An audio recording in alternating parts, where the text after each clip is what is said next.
It's Randy Orton. Oh, I have voices in my head. They counsel me. They understand. They talk to me. Hey guys, what's going on? Mr. Beeflate90 here, and today I thought I'd come at you with a audio commentary. I will be doing a Survivor Series review later on today as well, but I just really wanted to get an audio video done. So I had nothing to do today. I actually had a day off today, so I thought, why not do an audio video? So basically, what I thought I would do is do a more a recent topical video, because I haven't done many of these in a while. So I thought I'd maybe talk about something that's going on right now, and yeah, let's get started. So I want to talk about my thoughts on Sheamus as the world champion. Now, obviously, I assume you've probably seen my Survivor Series review, and I used that clip of the guy going like, no, hell no, and yeah, I stand by that. My opinion hasn't changed. I think this is just not the right move, that WWE should have taken. And this is nothing against Sheamus. I used to really like Sheamus, like back in that period of like 2012 when he was getting that push to the world title scene. I didn't mind it. Like, I was fine with him getting the belt at WrestleMania. Obviously, the match with Daniel Bryan, I think, was really disappointing because obviously he won in 18 seconds, and they went on to have a better match at Extreme Rules, which I really would have liked to have seen them have at WrestleMania. But that's a different point. And I think what the problem is, Sheamus has just been really... well, let's just talk about Sheamus for a bit. So, I used to quite like him in 2012 when he was the world champion. I thought he actually had a fairly underrated world title reign. He had some decent matches and feuds. But then once he kind of lost the world title, he started to become a bit stale as a face. He just didn't really... There was no direction for him, and then they put the US title on him in 2014, and he was just not really put into any interesting feuds or matches. I mean, a couple of good matches with Cesaro, but apart from that, it just wasn't, anything outstanding, in my opinion. And then he got injured around Survivor Series time last year, and then he came back the night after WrestleMania as a heel, and I was pumped. I was excited, and I was really digging his heel character early on. It was... it was doing really well. It had potential. I think when Sheamus came back, they really had the potential to just put him right in the main event scene. But they didn't. They had him lose to Ziggler at Extreme Rules, and then they did that 50-50 booking bullshit. What I would think they should have done with Sheamus is they should have had him just tear through pretty much everyone that he'd faced. Like, he should have beat Ziggler at Extreme Rules and Payback. Maybe he should have... I mean, the win against Orton, I think, was a good idea. But he just kind of... fell kind of flat after a few months of returning, and there was again no direction with him.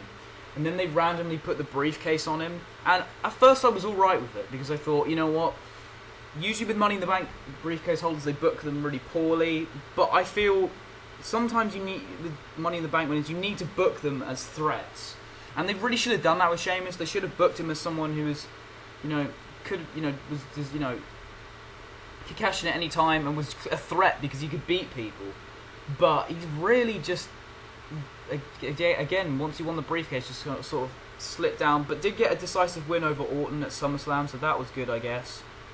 But yeah, the problem is the WWE haven't helped themselves by booking Sheamus so poorly. So when he won the belt and cashed in on Reigns, like, it didn't, it doesn't feel like WWE has a top heel. With Seth Rollins gone, you need someone to fill that top heel slot. And it's just, what they've done is lazy. They haven't actually created a new top heel. They've essentially just took a mid-carder and put the world title on him. I don't see Sheamus as the top heel in the company. There's no top heel in the company. Whereas I think if you turned Reigns, or even Ambrose heel, I don't think, in my opinion, that Ambrose should have turned heel. I think there's a lot of mileage left in him as a face. He's over. In 2014 he proved that he could sell merchandise, and he could be the guy in the company, because Ambrose carried the company in 2014 at past. But I really think Reigns should have been the one to turn heel, because he's a top guy already. So if you turn him heel, then that makes him the top heel in the company. He's not over as a face. He does get, it's not all boos, but there's such a mixed reaction, and it's really not kind of, it's not ideal, is it, if you want this to be the guy of the company. And I think a heel turn really could have done something good. And I think also the thing with Sheamus getting the belt is this isn't going to, this isn't going to attract more people in to watch the product. If anything, it will turn people away because, you saw the reaction, of people to Survivor Series. A lot of people shitted on that show. I know there are some people who did like the show, but a lot of people just did not like this show, and I was one of them. I was very disappointed. And, the proof is in the Raw ratings this week. It was under 3 million viewers, which was ridiculous. And, you can't blame, it's the NFL, and, because Raw ratings have been higher than that during the NFL season. And if you compare that to last year, the night after Survivor Series, I think they were doing something like over 4 million viewers. So, if that's a drop in over like 1 million people not watching the product. And, people just don't want to see Sheamus as the champion because they just, from in my opinion, it just doesn't seem believable.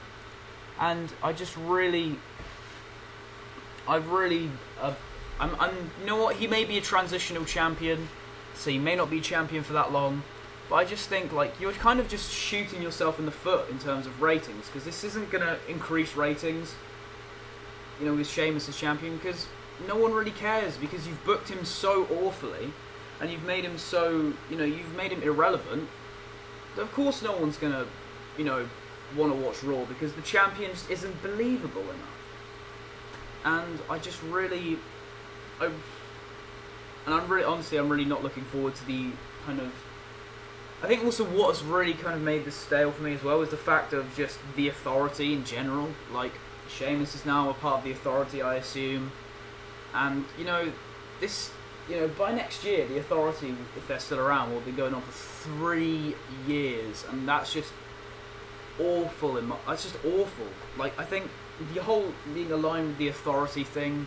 It's so overdone now. It's been over 2 years, and we're still having people, join and leave the Authority, and Triple H choosing his boy or whatever. I guess with Seth Rollins it made sense because he came up from NXT and stuff. But Sheamus, it doesn't really make much sense that Triple H chose him. I mean, I guess in real life, I think I heard that they were gym buddies and stuff. But when they, but in terms of kayfabe sense, it doesn't make that much sense because Sheamus has been in the company since 2009 and he's not part of that kind of part of that NXT system of being Triple H's guy or whatever. So that just made no sense, and it's a real shame because Sheamus could have been a legit champion. He's been world champion before. He's a 4-time world champion. Just let that sink in. He's a 4-time world champion. And people still don't take him seriously. He's won almost the same amount of world titles as Shawn Michaels. That's ridiculous. How is that even possible? So anyway, guys, I hope you enjoyed this video on Sheamus the World Champion. If you haven't, please like and subscribe. And I'll see you next time, guys.